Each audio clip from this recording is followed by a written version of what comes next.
Bueno, veamos esta noticia que resulta muy interesante cuando queremos descubrir un poco más sobre aquellos términos que han sido mencionados en profecías y que de alguna manera nos preguntamos, bueno, ¿y eso qué es? ¿Verdad? En este caso, vamos a hablar del Armagedón. ¿Han escuchado ustedes el término de Armagedón? Se escucha como final del mundo, como destrucción, pero ¿qué es realmente? Bueno, vamos a ver este descubrimiento arqueológico que nos va a ayudar, sin duda alguna, a entenderlo, a llevarlo a una dimensión de comprensión. Entendemos que hay muchos símbolos ahí en el Apocalipsis que por no comprenderlos como que, uy, mejor por allá lejos, porque eso genera más miedo que otra cosa. Bueno, los arqueólogos hallaron por casualidad, ahorita les voy a mostrar, el campo del Armagedón. Ya de entrada nos muestra que es un espacio, que es un lugar. El campo del Armagedón descrito en el documento bíblico. Un equipo de arqueólogos israelíes descubrió el mítico asentamiento militar, siendo este el más grande del Imperio Romano. Ya aquí entonces se menciona que este espacio realmente corresponde a un asentamiento militar, lo que podemos llamar hoy como un batallón, un escuadrón en el que el Imperio Romano ejercía su control sobre la zona. Ese lugar, ese espacio, es conocido como el Armagedón. Accidentalmente, como suelen ocurrir varios hallazgos importantes en la historia, fue descubierto este campo, el campo del Armagedón, sitio que menciona la Biblia como el epicentro de la batalla final del Apocalipsis. Vamos a ponernos en contexto para entenderlo.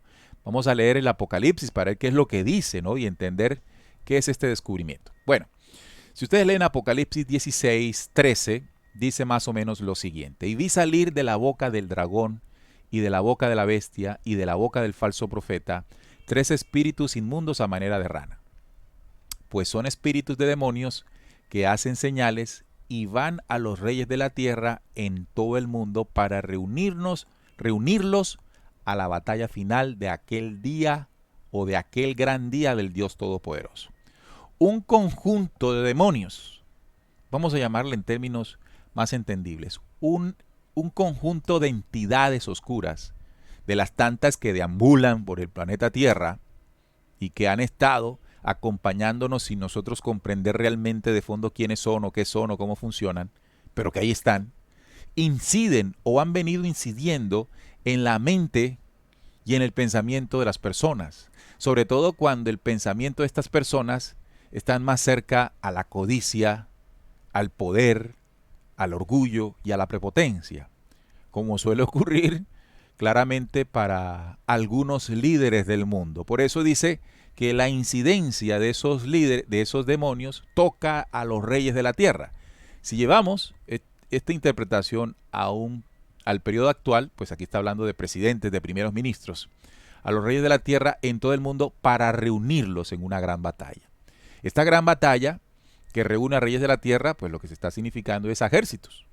Hoy reunir a varios ejércitos en un espacio, en un lugar, significa entonces esto, en términos modernos, una guerra mundial. Siendo entonces, en esta oportunidad, la tercera. Pero dice la batalla de aquel gran día del Dios Todopoderoso. Como si fuese que Dios, el Dios universal, tuviese un gran día en el cual la humanidad se reúne en un sitio para matarse. Evidentemente eso carece de toda lógica y sentido. Más bien al Dios que se está refiriendo esta cita es a un Dios impostor, a un Dios guerrero, a un Dios destructivo, o lo que se puede denominar el Dios de los ejércitos, que tiene otro nombre, Yahvé, o Jehová, como también se puede mencionar.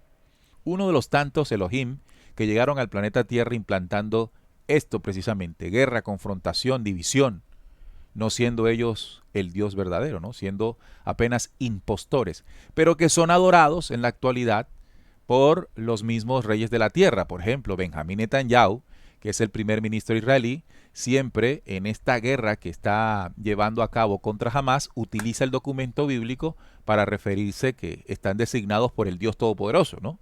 Este Dios guerrerista, esto que se hace llamar Dios, un Elohim destructivo, guerrero, sanguinario.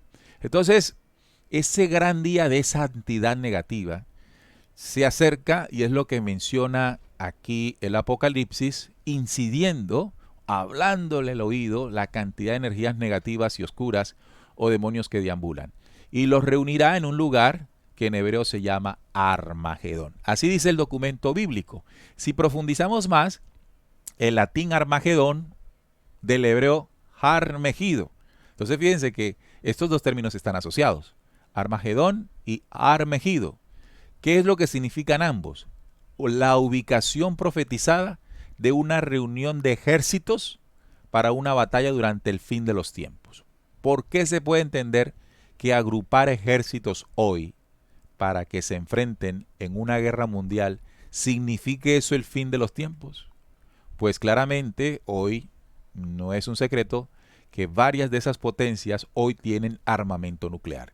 Si estas potencias se reúnen a confrontarse en estos tiempos, pues las consecuencias van a ser altamente catastróficas, o como se les llama, apocalípticas, que se interpreta diversamente como una ubicación literal, es decir, que literalmente allí será la confrontación en Israel, o simbólica, es decir, en cualquier otro lugar del mundo que servirá como escenario para que se desate una batalla final. El término también se utiliza en sentido genérico para referirse a cualquier escenario del fin del mundo, pero fin del mundo asociado a un enfrentamiento militar. Recuerden que el código que utiliza el documento bíblico para referir el escenario donde se realizará esta situación es Armagedón, y ya los arqueólogos han descubierto que es lo siguiente. La Compañía Nacional de Infraestructura Nativei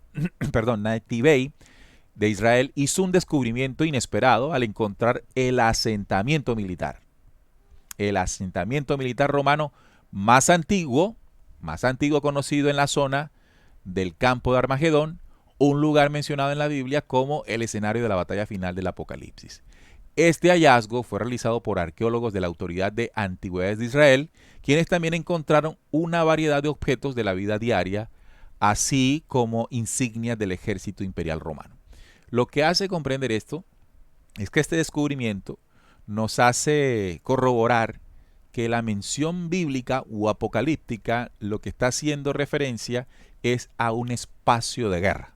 El Armagedón es un espacio de guerra, no generado, no diseñado, no esperado, no impulsado por el Dios universal, como allí dice en el Apocalipsis, el gran día del Dios Todopoderoso. No, es un día en el que se llevará, se concentrarán las potencias mundiales con sus peores armamentos para generar o intentar supremacía de la una sobre la otra.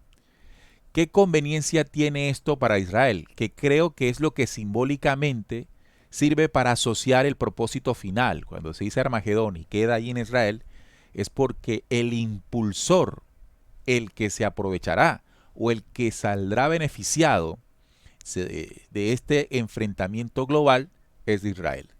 Porque es el tiempo de guerra que él necesita para cumplir sus propósitos. Israel necesita controlar la tierra prometida, que para ellos es Jerusalén.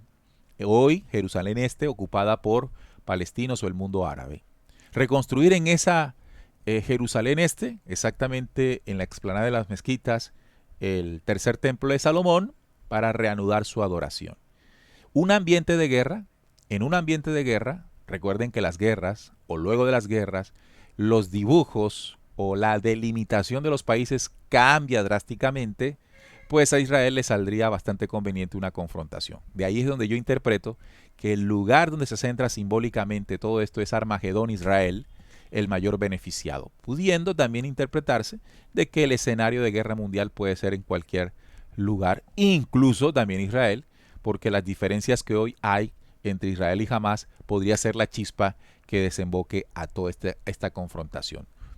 Dos enemigos que se confrontan, dos reyes de la tierra que se reúnen en dos grandes bandos para una confrontación final. El término final se deriva de la capacidad destructiva que hoy tenemos a partir de bombas termonucleares.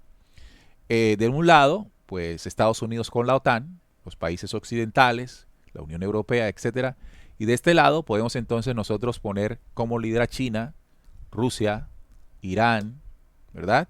También se dice que la India, Corea del Norte, varias potencias de aquel lado del planeta Tierra que estarían cerca a encontrar lazos de conexión estratégica militar para confrontarse en el gran día del Armagedón. Traduzcamos, en el gran día de la destrucción de una tercera guerra mundial. ¿El escenario es posible? Creo que sí, es posible. Recordemos que Occidente ha venido diciendo que Rusia resulta no solamente un peligro para Ucrania, sino para toda Europa. Emmanuel Macron, señaló que también está dentro de las posibilidades enviar tropas de la OTAN a Ucrania para combatir directamente con Rusia. Vladimir Putin ha respondido de que si ese escenario se presenta, él se vería obligado a sacar o a utilizar sus bombas atómicas. Ahí está el escenario. Ese escenario es propicio para cumplir lo que estamos analizando. Y el otro escenario de guerra, más sonado, es entre Israel y Palestina, que en este momento está mostrando un genocidio, está mostrando un avance certero de Israel sobre Gaza, y también lo hace de manera un poco tanto escondida porque llama la atención más lo que ocurre en Gaza, pero sí lo está haciendo también sobre la franja oriental de Jerusalén, allí en la Cisjordania que ellos ocupan. Entonces, y otros conflictos, porque no solamente debemos centrarnos en esos dos conflictos, hay otros conflictos o heridas abiertas que en un momento de confrontación pueden estallar. Y cada uno aprovechando ese escenario, como dice esta cita del Apocalipsis, susurrado al oído por estos demonios, se sume a la gran batalla de confrontación final. Ahora, ¿esto es el fin de la humanidad? Esta es una reflexión al lugar. ¿Esto corresponde a una destrucción de la humanidad final? Bueno, según lo que el mismo documento profético u otras interpretaciones o incluso el análisis geopolítico nos muestra de que no. De que no, porque si planteamos el ejercicio militar como lo contemplan las potencias, pues no van a soltar todas para que no quede nadie para gobernar nada. Serán ataques estratégicos para golpear al enemigo y cada uno de ellos ya resumido podrá entonces tomar control sobre lo que ellos esperan como el nuevo orden. Y por el otro lado, la profecía dice que luego de esto habrá una nueva tierra y un nuevo cielo. Pero no desde el punto de vista de que, hombre, los mismos que generan la destrucción luego generan esto, sino que ya, en otro sentido y en otra dimensión, pues el planeta Tierra comienza a generar cambios importantes y profundos que derriban las estructuras de guerra y destrucción de estos personajes. Bien, este ha sido un análisis con base a este descubrimiento, como lo dice aquí, que los arqueólogos han hallado el campo del Armagedón, descrito en la Biblia. Hoy, más cerca de que eso que está escrito, que pareciera que Dios lo mandó, eso no lo mandó ningún Dios, o no, eso no, por lo menos no lo mandó el Dios universal, sino que es la misma obra de los seres humanos en su codicia, destrucción y sus propios demonios, los que lo van empujando a su destrucción.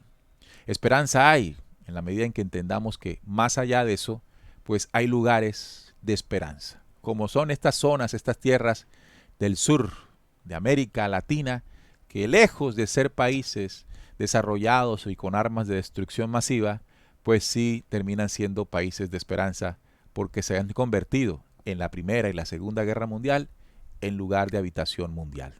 Si no recordemos los procesos migratorios que ocurrieron desde Europa en sus guerras hacia América del Sur, ¿verdad? Los procesos migratorios nuestros en este último tiempo se dieron por guerras. Y lo será igual en una tercera guerra mundial.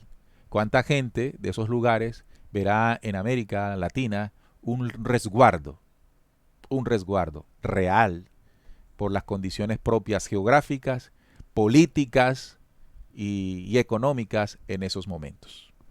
Bien, ahí está el análisis y seguiremos actualizándonos, seguiremos investigando, seguiremos compartiendo para que cada uno de ustedes tenga información interesante. Seguimos entonces allí investigando y aprendiendo.